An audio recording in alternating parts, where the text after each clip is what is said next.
again. Gentleman here. Any more hands? I'm Paul Stock, University of East Anglia. I'm not sure either speaker mentioned the possibility of terrorist groups having a mandate, perhaps having some degree of support, and whether that should determine whether we speak to them or not. We take the IRA, whether we like it or not, Sinn Féin got bigger and bigger from the early 1980s onwards. Should we look at Al-Qaeda in that way? If they're getting smaller, no need to speak to them. If they're getting bigger and bigger, the reality is we're going to have to. Okay, I am in Solomon. I'm the Egyptian Acting Fellow for ICSR. I just want to comment on something that Mr. Paul had said, which is the comparison between the Hamas case and the Al-Qaeda case, because I think they're a little bit different in terms of ideology. Because even the Hamas case itself, like the Islamic resistance in Palestine, still has like no goals, and they have shown lately that they would accept the 242 resolution of the UN, and they would accept like the withdrawal to the borders of 1967. While, I think Qaeda are after the Caliphate, they want just to spread the state of Islam and the Dar of Islam from the Pacific to the Atlantic, which is totally, of course, not feasible and not even imaginable.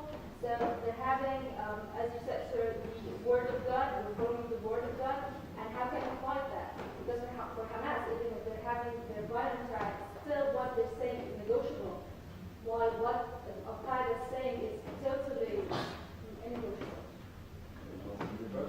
Yeah, I mean, in terms of support, yes, I think that's very important. That's why I was trying to illustrate what I said about the water-based swimming, as it's been called. If you have serious physical support, it's very hard to think these groups will just go away. If they don't, then that's a group like Meinhof or Bugatti Rossi, or actually, more interestingly perhaps, the dissident Republicans down in the Parliament. They're groups that don't have serious political support. They can commit murder, they can create personal tragedies, but they don't actually have political significance in the end. You can try and ignore them. In a way you can't for a group like the Taliban or Al-Qaeda in my view, or the IRA, because they have real political support that you have to address. In terms of Hamas, I totally agree. Hamas is a completely different organisation. All these organisations are completely different. The approach to all of them has to be different. But Israel and, at the moment anyway, Western governments do not think that Hamas's position is negotiable. They set a series of preconditions before they're prepared to talk to them. They say their position is unreasonable. So again, we put ourselves in a position of not talking because we say their position is unreasonable. I think it's Al-Qaeda's position is certainly, so not just unreasonable, it's unthinkable that we would ever. This is a matter of time. It's my point I was trying to make to make sure that's simple again. Taliban in 2001 we wouldn't talk to. Now we're prepared to talk to them. Al-Qaeda in 10 years' time, 20 years' time, they've got more reasonable demands. Who knows? Maybe we would be prepared to talk to them then. Yeah, I don't know as a factual basis whether Al-Qaeda is actually increasing its membership or decreasing it. I think we probably need to make those distinctions about those regional organizations that operate under its banner. But it seems to me we've done a terrible job in explaining, especially to the Muslim world, that 98% of the victims of Al-Qaeda have been fellow Muslims. And it seems that over time, if we can get that message out, it seems inevitable that they will decline in popularity. But perhaps it suggests if the local groups have a following, that perhaps there are local or limited grievances that can be addressed. I'm not an expert on some of these regional groups, but I'll just leave that there.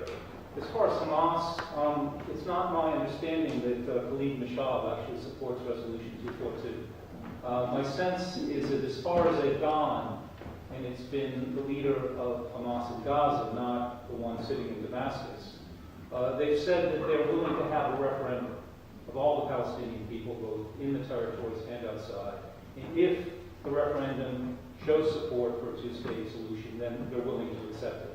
But I'm not sure that Mashal has agreed to that. And so that's another issue about some divisions within the organization. Okay, further questions? Three questions, sir. Let's take that on the batch, if we can. Gentleman in purple, gentleman in purple.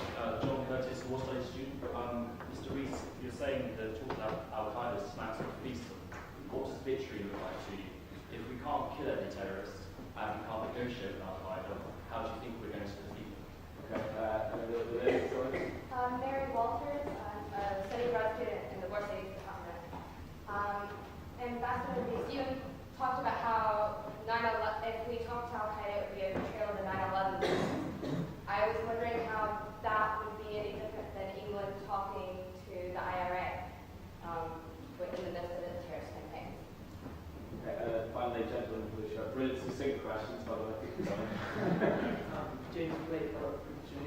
I was wondering if you could both perhaps define what you actually mean by Al-Qaeda, and whether it's a group or whether it's an ideology. If it's an ideology, how do you negotiate with an ideology?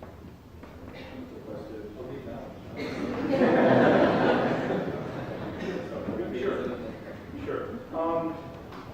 The question about what does victory look like? The Pentagon has already described what it looks like, and they've already called this the long war. And we're talking about something that's going to last decades, in part because it is religiously motivated. It is highly ideological. It is unlikely that we will be able to either negotiate with them, as Jonathan suggests, or kill or capture them, as I would like. So it means that they're going to be around for a long time. And the real question is, how can we continue to hammer them, to marginalize them? And that's really the earlier point I made, is that we can't do this without the support of the Muslim world. And to do a better job explaining that the U.S. and the West are not the enemies of Muslims, that most of the victims of Al-Qaeda are fellow Muslims, we really haven't done a very good job of doing that. That has to be part of an information campaign that continues with the hammering. And should they ever want to change, then they know how to reach us. But I don't think that's going to happen anytime soon. Really the question about what the difference is between the United States talking to Al-Qaeda and the Brits talking to the IRA. Well, for many years, there wasn't that much difference. And the British were engaging in these low-level contacts, and they had plausible deniability. You had a prime minister that refused to allow the image of Jerry Adams or his voice to be shown on radio or TV.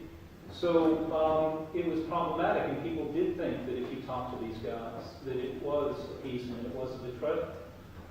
I think that ultimately there's a different political culture in the UK than there is in the United States.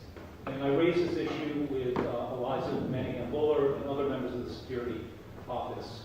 And partly it's because of Britain's colonial history, where, as Jonathan said, you have much more experience negotiating with freedom fighters, terrorists, the Mau Mau, others around the world. And there's my favorite quote in my book is from Eliza, where she talks about, we go from chasing them through the jungle to sitting across the negotiating table with them, to bringing them to London to be knighted and have tea with the Queen. Okay, and that's the progression. And that's sort of unimaginable for most Americans. It's just a different political culture. It doesn't have to be my way or the highway. It doesn't have to be the absolute moral certainty that we heard George Bush voice in his first term. But it's a very different culture, and I think much more difficult for Americans, certainly without a plan of preparation by the White House, for the American people to accept.